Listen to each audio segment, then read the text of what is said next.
Hello everyone and welcome to the 2016 Federated Auto Parts 400 at Richmond race review, where I recap what went on before the race, during the race, and after the race, looking ahead to the upcoming race.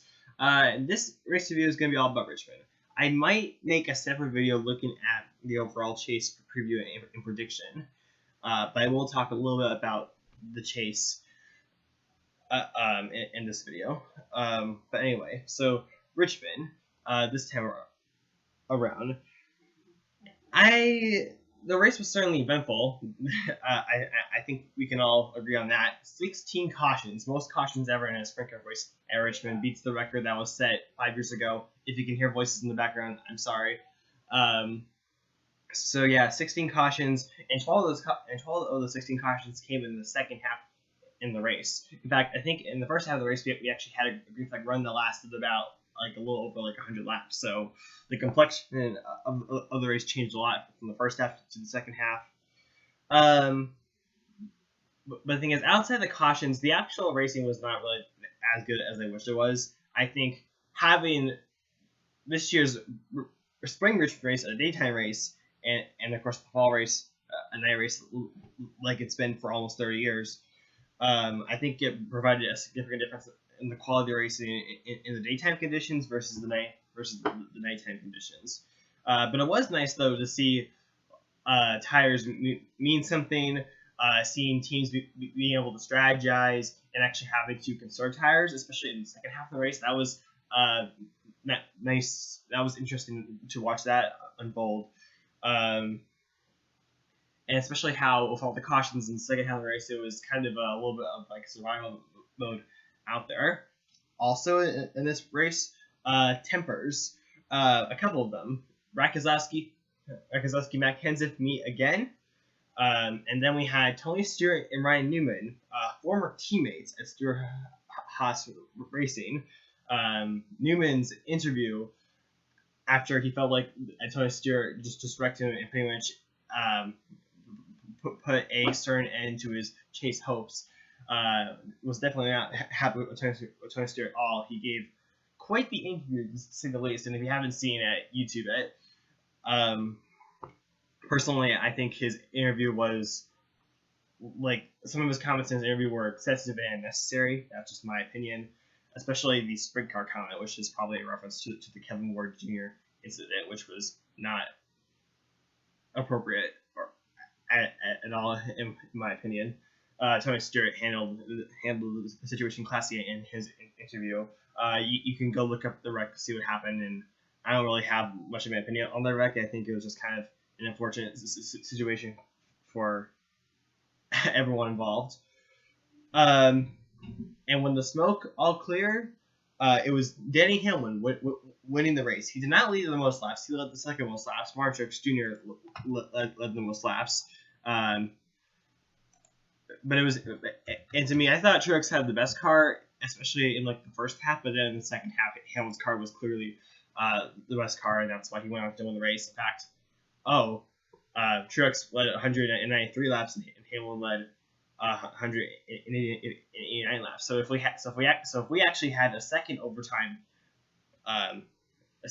of an overtime, maybe Denny Hamlin would have clinched the most laps led. And so obviously winning the last race before the chase, I think, gives the winning driver and team a lot of momentum. And Denny Hamlin, this team has had a pretty good summer. And to me, it was like a couple months ago they were a couple months ago they were 12 in points, even though that doesn't really mean anything. But still. Now, if there wasn't a chase, they would be 4 points. So they definitely have turned the corner around. In fact, since starting at Loudon, all their finishes have actually been into the top 10, including 2 wins. So things are definitely going in the right direction for the 11 team. And also, in a way, Richmond was kind of a good race to kind of judge the overall seasons. Joe Gibbs Racing at one point, if you count their 4 cars in the affiliate Mark Truex Jr., at one point in the race they were 1, 2, 3, 4, and 5. So Joe Gibbs Racing is still the team to beat. Penske Racing, I think, is second. Ganassi Racing for the first time ever, has put both of their cars into the chase, and they ran pretty well in this race too. In fact, I think McMurray had a top 5 car, finished 7th, but overall, I think that this was his best race of the season.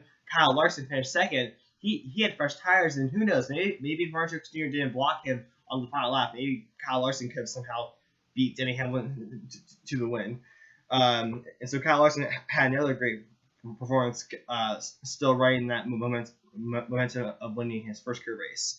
But if we look at the other hand, the teams that are not performing well, I guess I'll just put this out there. For the second year in a row, Roush Racing does not make the chase, but they have actually overall had a slightly better year than last year. Hendrick Motorsports is still in a slump. I mean, to me, especially with Jimmy Johnson, in a way, it's kind of hard to believe that just a couple years ago, this 48 team was a championship team, and really, especially in the summer months, they haven't looked anything like a championship winning team at all.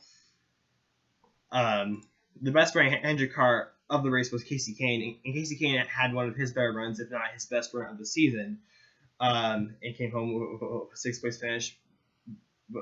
But he needed a win, and he didn't get that win to make the chase. So my apologies, I lost track of my thoughts there, but now I've recollected them. So let's talk a little bit more about the chase. Entering this race, and now that it's over, the chase picture did not change at all. The 16 drivers that were inside the chase grid are the same 16 drivers that are now officially in the chase, bearing any Michael Walter race type penalties, spin gates, shenanigans again. So, and there wasn't really any real drama throughout the whole race. There was just a whole lot of talk, if this happens, but none of it actually happened. I think I had a feeling that the closest we could get to some drama all season long was if Chris Buescher somehow fell out of the top rating points, and I don't think he really fell out of that position at any point in the race. I mean, at one point he was 4 points above the cut line, but then when David Ragan got involved in the big pileup in the race that apparently guaranteed Chris Buescher making the chase, Ryan Newman after Darlington was 7 points behind the cutoff line, but then due to him failing post-race inspection, he was docked 15 points, which is the same penalty that other drivers have gotten, but didn't affect those other drivers because they already had that win. Ryan Newman did not have that win, and so having a 22-point cushion, pretty much his realistic chances of making the chase were pretty much over. He needed a win. Didn't have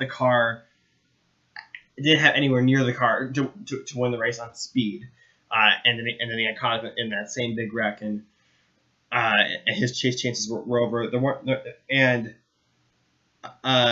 Really throughout the whole race, there wasn't really any sign whatsoever of anyone that wasn't locked into the chase on winning that race. There just was not, and that's basically been most of the Richmond races in September since the chase has been around, with the exception of years like 2004, where Jeremy Mayfield pretty much had to win, or 2012, where Gordon had to beat Kyle Busch on points. And to me, those are the two greatest examples of chase drama coming true. But most of the time, there's not really any chase drama whatsoever.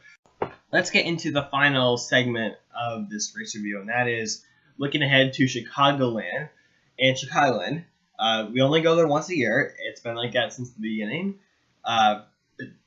The chase opener, and I think Chicagoland is a good chase opener. It's definitely better than New Hampshire. It's kind of hard to believe that Chicagoland's been the chase opener for it'll be 6 years, starting next Sunday. In Chicagoland, I like Chicagoland. I mean, it has an old surface. It hasn't been repaved. It's also a little bit unique compared to the other mile and a half because it actually has a curved backstretch, so you're actually always turning at Chicagoland. You never really have a moment where you're driving straight. Um, and and I think when you have that in the low downforce package, hopefully it'll be a good race. I'm not looking forward to the chase, but I am looking forward to the race at Chicagoland. Also, with this being Sprint's last year as the title sponsor, the chase will also kick off Sprint's final 10 races. And that's a little crazy to think because I've been watching NASCAR for about as long as they have been the title sponsor of Sprint. Who runs well at Chicagoland? Well, because we only go to Chicago once a year, it's kind of not exactly easy to I think predict the drivers as far as average finishes. In recent years, that would go to Dan Hamlin and Brad Keselowski in the top two. They also have won the last 2 races there. Hamlin won it a year ago. In his 2 starts, Kyle Larson has done well, and I think this is a good track for Kyle Larson. It has an old service. We'll definitely be seeing him run the high line. Who ran well in the race a year ago? Well, I know Hamlin won the race a year ago, but the race was, I think, actually kind of dominated by a couple different drivers. Like there was not really like a particular like dominator at Chicagoland in the race 1 year ago. The driver, if we take away Kyle Larson's stats, the driver that actually has the best average finish at Chicagoland, despite never winning there, is actually Jimmy Johnson. So who I think will run well? Well, I picked him. Okay. Even though he's not my favorite driver, I'm actually going to go with Kyle Busch. I might pick someone different in the race review, but I then later came to the decision to pick Kyle Busch for Richmond, and I think I'll actually stick with Kyle Busch again for Chicagoland. But it will be interesting. One thing I do like about the chase is just sort of like often what happens during the chase is that usually I'm always interested to see who could play spoil. There wasn't really a driver that really pulled off being like the spoiler in last year's a chase, but it would be interesting to see if anyone can do that. It would definitely throw an interesting wrench into the chase grid in these next 10 races. Also, one thing that I might see on the horizon, NASCAR said just before the Richmond race that they are considering making tweaks to the post-race inspection before Chicago, or basically if the Chasers winning car fails post-race inspection, NASCAR might take back the round ticket, basically take back their eligibility to make it the next round. So it'll be interesting to see if that happens, especially since there have been many drivers that were in the chase grid failing post-race inspection, like Matt Kenseth, most recently Mark Truex Jr. after Richmond, but any points penalty he get is not really going to count towards anything. Anyway, that's pretty much all I have to say. Thank you all for watching. Be sure to rate, comment, subscribe, and bye.